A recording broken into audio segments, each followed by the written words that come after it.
Selamat siang, bertemu lagi bersama kami dalam acara Viral News. Masih bersama saya, Roni Manggolo Patikawa, bersama mitra saya, Dila Barbara Kaban.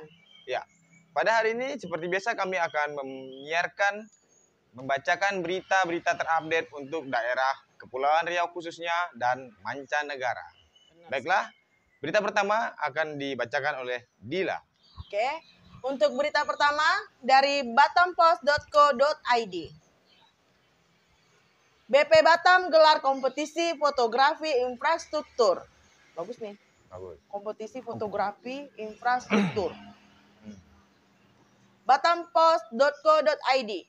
Badan Pengusaha BP Batam melalui Biro Humas Promosi dan Protokol mengadakan kompetisi fotografi untuk masyarakat umum.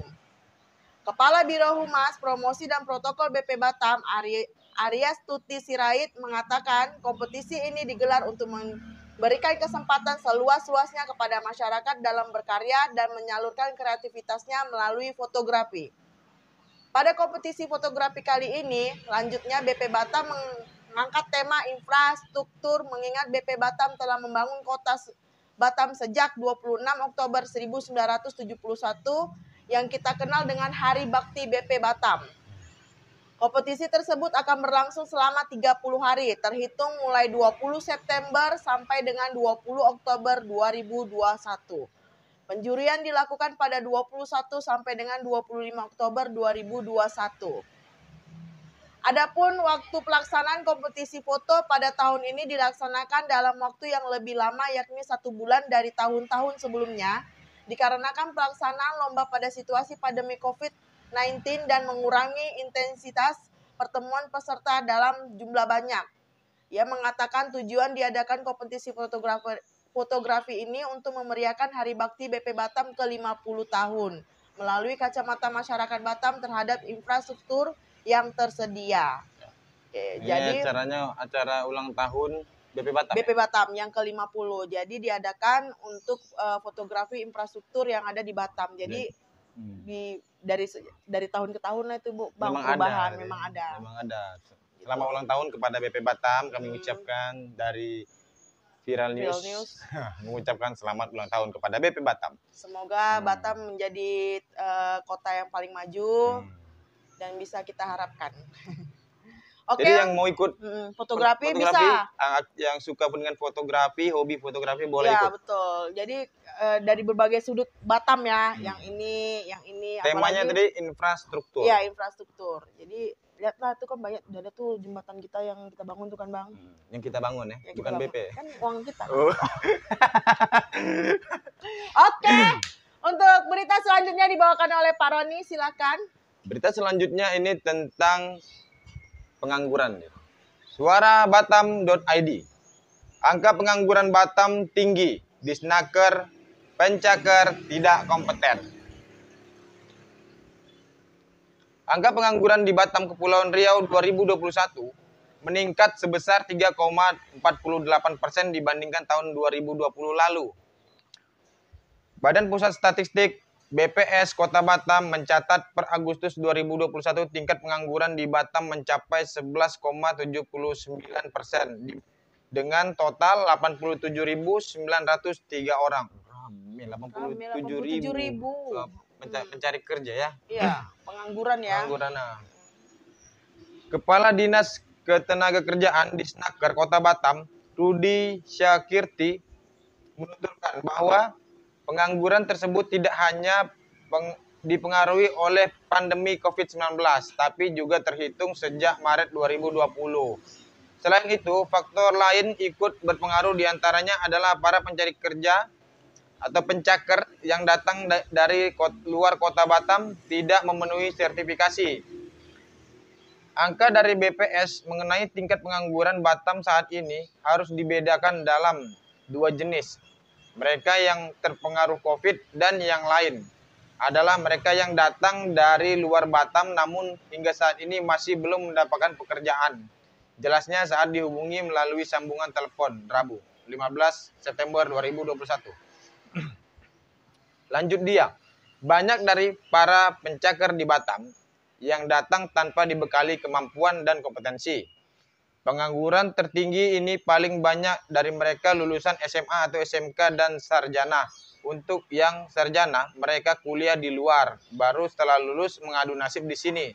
Sementara perusahaan di sini banyak membutuhkan operator, jadinya tidak seimbang katanya. Oh, Ya. jadi itu dia lulusan sarjana, masa mau Sarjananya jadi di operator luar, gitu di kan. luar kota, tiba ke sini mau mengadu nasib. Masa jadi operator gitu, sedangkan operator itu kan ya nggak perlu sarjana. SMK Iya, berarti. SMK bisa, minimal SMK lah, sederajat. SMA, SMK. Sementara untuk pencarian kerja lulusan SMA, Rudi menjelaskan bahwa mereka harus membekali diri dengan sertifikasi sehingga memiliki daya tawar saat ada lowongan kerja di sebuah perusahaan. Rudi mengatakan sebanyak 232 perusahaan dan 15.618 pekerja terdampak pandemi COVID-19. Menurutnya dampak itu adalah pemotongan gaji, penundaan upah, hingga pemberhentian hubungan kerja. Ya. Jadi ini sebenarnya ijazahnya penting atau enggak menurut kau? Karena ini yang diperlukan kompetensi. Sertifikat kompetensi. Jadi dia nih gini ya, lulus SMA, lulus SMK pun itu enggak dijamin bakalan pasti diterima. Karena betul. Perusahaan itu membutuhkan sertifikasi kompetensi. Ya. Kalau yang SMK ya SMK. Mau jadi operator. Dan yang sarjana mereka tidak diambil untuk jadi operator, harusnya mereka jadi levelnya manajer atau supervisor. Supervisor minimal. Itu kan. Jadi ijazah SMK ini perlu atau tidak? Sebenarnya itu tergantung sama ini sih Bang ya, orang dalam. Itu sekolah yang belum ada. Jadi sekolah yang saat ini yang belum ada adalah sekolah jurusan orang dalam. Ya. Jadi apapun itu tetap orang dalam. Ya. Jadi itu bukan isu ya, bukan isu. Jadi bukan. Setiap perusahaan itu membutuhkan orang dalam. Tapi mungkin ada perusahaan yang menerima tanpa orang dalam. Ya benar ada. Sekian persen lah. Sekian persen. Cuman memang lebih efektif memang orang dalam. Buat kalian yang membantah itu bisa tulis di kolom komentar. Ya, tapi memang itu kenyataannya. Dari data Disnaker Batam, setiap tahunnya para pencakar yang datang dari luar Batam mencapai angka 1.500 hingga 2.000 orang. Ramai Batam ini rupanya. Setiap tahunnya itu sampai 2.000. Angka di Batam saat ini paling banyak disumbang dari sektor pariwisata yang memang paling terdampak pandemi COVID-19. Tahun lalu pihaknya telah mendata 31.000 pencari kerja. Namun kata dia Disnaker Batam hanya mampu menempatkan 7.000 orang saja daripada pencari kerja itu ke bagian perusahaan yang ada. Dari 31.000 pencari kerja yang diterima itu yang bisa ditempatkan itu 7.000 yang 7.000 yang bisa ditempatkan hanya 7.000. Berarti masih ada sekitar 24.000 nganggur di Batam. Jadi kalian ngapain mau ke Batam? Bolehlah ke Batam, rame-rame ke Batam, tapi wisata. Tapi kan Batam ini kan mau dijadikan kota wisata lagi Bang, bukan kota industri gitu. Jadi ya wajar-wajar kalau pengangguran memang banyak. Jadi untuk yang pekerja, tolong kalian syukurin apa yang udah kalian dapat. Jangan kalian ngeluh, aduh kerja ini capek, bosan apa segala macam. Masih banyak pengangguran yang 24.000 lagi pengangguran yang belum berusaha untuk mencari nafkah. Jadi kalian yang udah kerja, jangan kalian kerja apa ini gitu, capek gitu, harus syukurin. Oke, berita selanjutnya akan dibacakan oleh Dila. Oke, untuk berita selanjutnya dari Kepri Batam, ini kepri.com. Batam dan Lagoy siap terima turis Singapura pada Oktober. Wow. Berarti mau buka lagi nih. Iya, berarti corona sudah mulai menipis nih, kan. Ini kepri.com.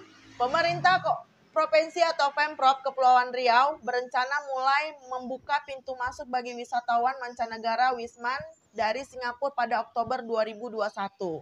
Terutama di kawasan wisata Lagoy Bintan dan Batam Nongsa Point yang sudah siap menerima tamu dari luar negeri. Ada rencana besar travel bubble yang harus kita pastikan jalan. Kalau boleh Oktober sudah bisa diberlakukan, tapi dengan syarat vaksinasi 2 dosis baik tamu-tamu Singapura yang ke Bintan maupun ke Batam Nongsa Point, kata Gubernur Kepri Ansar Ahmad. Sebagai langkah awal lanjut dia, Kepri akan menerima wisatawan mancanegara dengan bentuk travel bubble. Wisatawan hanya dapat beraktivitas di sekitar lokasi yang ditentukan. Pada tahap awal, telah diterapkan kawasan Lagoy dan Batam Nongsa Point, sedangkan kawasan wisata lainnya akan dibuka secara bertahap. Untuk di Bintan, Lagoy dulu secara one way, jadi hanya wisatawan Singapura yang bisa datang, sedangkan kita belum bisa ke Singapura. Nantinya para wisata di Lagoy akan dipantau pergerakannya dan tidak boleh keluar dari lokasi yang ditentukan. Wisatawan dilengkapi dengan alat yang dapat mendeteksi keberadaan dan aktivitas mereka. Dipasangin GPS berarti. GPS ya Pak ya? Mohon maaf nih saya tanya ini kan. Taruh di leher. Titit. Di TP-TP gitu. Nanti bisa diketahui Wisman itu kemana saja dan bertemu siapa. Jadi mereka tidak boleh keluar dari kawasan yang sudah ditentukan. Untuk kawasan Lagoy sudah siap menerima Wisman. Oke, Wisman itu wisata mancanegara ya. Jadi agak Lagoy. Serem ya Bang. Iya. Mau jalan-jalan harus dipasang di situ GPS. Jadi di situ doang, tapi nggak apa-apa lah, Dil. Enggak, bukan di situ doang, tapi di area yang mereka sudah tentukan. Misalnya di ini. Misalnya gitu. dia di Lagoy, habis itu ke Keong itu, Gonggong Nah, ya.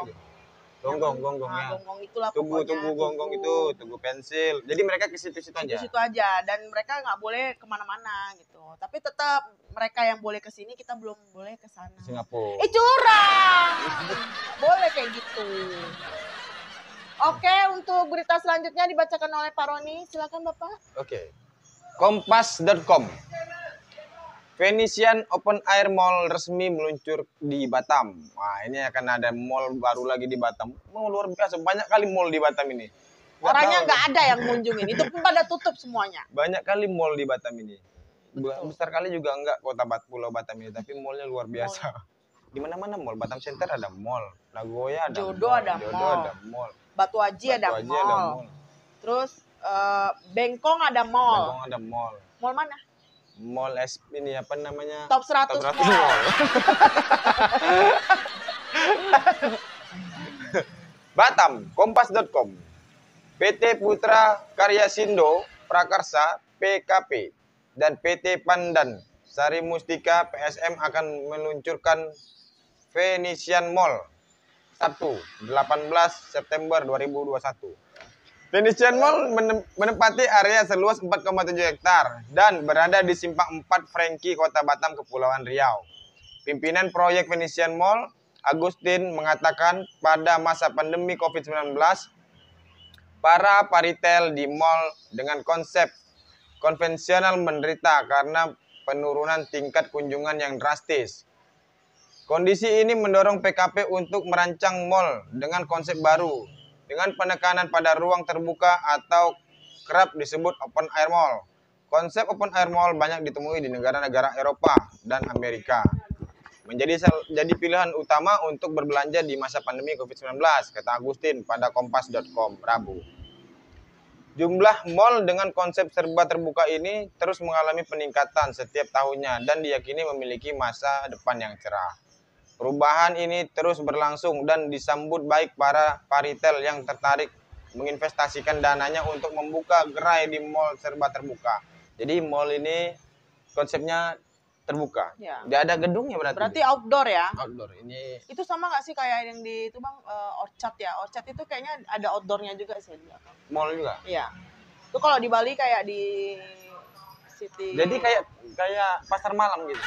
Bukan pasar malam Bang. Konsepnya memang outdoor. Konsepnya terbuka. Jadi rumah-rumah gitu? Iya. Enggak. Dia kayak gedung tapi mungkin tengahnya kosong gitu. Sebenarnya menghemat loh. Menghemat apa? Kan nggak ada atapnya. Bohong budget. Nggak perlu AC. Menghemat budget pembangunan. Iya, menghemat pajak pembangunan. Sebenarnya bagus juga loh konsepnya yang kalau outdoor gitu ya. Karena kan kebanyakan kita kalau di Batam kan yang indoor. Peta udah masuk, udah selesai gitu. Ya. Jadi ini bakalan launching, nanti boleh datang ke Simpang Franky. Ya. Masyarakat Batam yang belum tahu bakalan ada mall, datang aja ke situ. Mall terbaru. Kayaknya lama ya Bang ya? Nah ini katanya sih Sabtu. Sabtu udah mulai launching apa? Sabtu launching 18 bulan 9 2021 September. September. Oke, tanggal 18 berarti hari Sabtu. Satu Oke. September. Kita ke sana. Ya. Abang nggak mau ngajak Dila ke situ? Insyaallah. Bawa Insyaallah. keluarga. Oke, berita selanjutnya dibacakan oleh Dila. Oke, untuk berita selanjutnya dari batampost.co.id. Remaja di Batam curi motor untuk balap liar. Oh, pencurian lagi nih. Nih, anak siapa kok, nak? Kok curi motor ini? Mau balap liar. Oke, batampost.co.id. Jajaran Polsek Lubuk Baja menangkap anak di bawah umur berinisial YB. Anak berusia 16 tahun ini tertangkap dengan mencuri kendaraan bersepeda motor di kawasan Pelita, Lubuk Baja. Kapolsek Lubuk Baja AKP Budi Hartono mengatakan pencurian ini dilakukan YB pada Minggu tanggal 12 bulan 9 malam. Saat itu korban memarkirkan motor Yamaha RX King pemiliknya di depan rumah rekannya. Korban ini sedang berkunjung ke rumah temannya. Tak lama memarkirkan motor di depan rumah, korban mendengar suara sepeda motornya dibawa kabur, ujar Budi. Budi menjelaskan YB ditangkap di dekat kawasan Golden Prom Bengkong Senin tanggal 13 bulan 9 2021 malam. Dari tangannya diamankan sepeda motor, kunci, dan STNK motor palsu. Dari pengakuan pelaku, motor itu akan digunakan untuk balap liar, katanya. Budi menambahkan saat ini pihaknya masih melakukan pengembangan terhadap pelaku. Diduga pelaku sudah beberapa kali melakukan pencurian. Masih dilakukan pemeriksaan dan pengembangan terhadap pelaku, terangnya. Atas perbuatannya, pelaku dijerat pasal 363 KUHP dengan ancaman hukuman maksimal 7 tahun penjara. Aduh, Umurnya 16. Bawah umur tapi? Iya, 16 tahun maksimal hukuman 7 tahun. 7 tahun penjara. Kasihan kan jadinya jadi menghabiskan masa mudamu itu jadi di penjara. Hotel Predio. Sayang banget. Cuman Itu gara-gara mau balap liar. Beli. Kenapa kau curi motor itu, Dek? Tapi sudah beberapa kali ya, tertangkap, berarti dia ini udah beberapa kali ya, berarti dia sudah tahu cara-caranya ya. Untuk mencuri ya. Tapi sih aku rasa dia nggak bakalan tahu kalau nggak ada yang ngajarin. Iya betul. Ya kan. Coba mungkin yang ngajarin ditangkap. Yang ngajarin ditangkap. Coba tanya gitu loh. Kasihan 16 tahun udah nih. Tapi kalau dia bawah umur di penjara juga nggak ya? Di penjara ya? Penjara dong. Ya, namanya dia sudah mencuri ya. Sudah mencuri. Nah, janganlah. Walaupun sesulit-sulit apapun janganlah mencuri. Apalagi untuk balap liar. Entah, enggak menghasilkan. Enaknya enggak ada bahaya, resiko. Okay. Nanti tunggu ada apa? Oh, yang ini pembukaan dibangunnya sirkuit di Nongsa baru. Ya. Oke. Baru. Untuk berita selanjutnya dibacakan oleh Pak Roni, silakan. Berita selanjutnya, Tribun Batam. Nasi sudah jadi bubur. Ayah Rojak terancam masuk bui. Kuasa hukum Ayu Ting Ting sebut ini. Ayah Rojak itu yang belum tahu itu bapaknya Ayu Ting Ting. Oke. Ibarat pepatah nasi sudah terlanjur jadi bubur. Itulah yang mungkin bisa menggambarkan situasi Ayah Rojak saat ini. Niat hatinya membela sang putri dari haters justru berujung masalah baru. Ayah kandung Ayu Ting Ting justru dihujat. Ia bahkan dinilai tak tepat melakukan tindakan mendatangi rumah haters anaknya, KD alias Kartika Darmayanti. Bahkan tindakan yang diambil Ayah Rojak dinilai semakin menyulitkan langkah Ayu Ting Ting. Tak cuma itu, apa yang dilakukan suami Umi Kalsum juga dinilai senjata makan tuan. Pasalnya tak hanya sang biduan yang mendapat getahnya, namun Ayah Rojak pun terancam masuk bui. Hal ini dikarenakan Ayah Rojak dan Umi Kalsum nekat labrak haters anaknya ke Bojonegoro, Jawa Timur beberapa waktu lalu.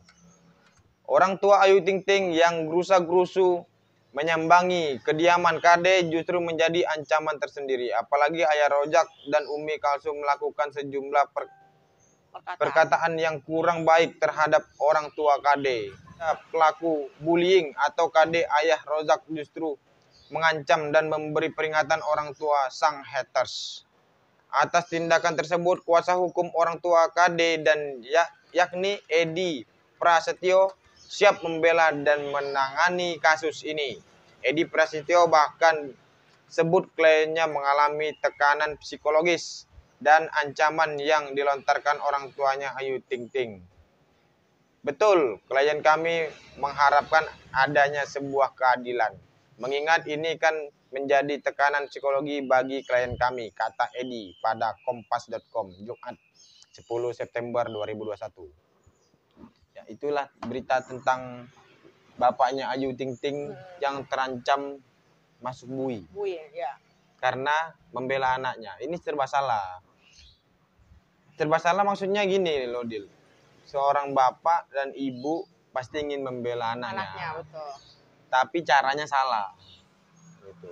Dia didatangi haters dan lihat situasi kondisinya. Anaknya kan seorang artis, ya kan, artis. Jadi harus pandai mengambil tindakan dan sikap. Kira-kira kalau misalnya begitu efek samping ke anaknya itu apa? Ya, gitu. jadi kalau artis ada haters, menurut aku sih Wajar. wajar. Kalau nggak mau ada haters ya nggak usah jadi artis. Iya, gitu. jadi nggak usah terlalu gimana kali sama haters. Ya, gitu. Itu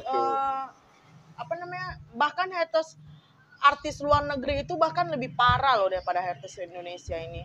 Tapi mereka yang selama dia, kalau aku sih gini, selama dia si haters tidak bermain fisik, ya kan, atau kan datang langsung nih ke rumah si artisnya langsung main fisik, nah itu berarti beda ininya, konsepnya. Kalau memang wajib harus ambil tindakan. Tapi kalau cuma sekedar bullying di sosial media atau di komplain atau dikasih masukan lah menurut aku ya, misalnya melalui sosial media ya, komentar atau sama-sama di YouTube seperti itu sih biasa lah. Seharusnya nggak perlu didatangi, Pak. Iya, nggak perlu. Karena akan berdampak untuk karir anak, dan bapaknya sekarang jadinya dilaporkan balik, ya kan. Jadi beresiko. Ruyem. Senjata makan tuan tadi katanya, senjata makan tuan. Oke. Sampai di sini dulu berita kali ini. Jangan lupa tonton terus video-video kami yang lainnya. Klik tombol subscribe, like, dan komen. Bagikan ke sosial media kalian. Buat kalian yang nggak suka baca, biar kami yang membacakan. Assalamualaikum warahmatullahi wabarakatuh. Bye-bye. Ada tukang kerupuk lah. Bang, langsung kirim ke Dila ya, Bang.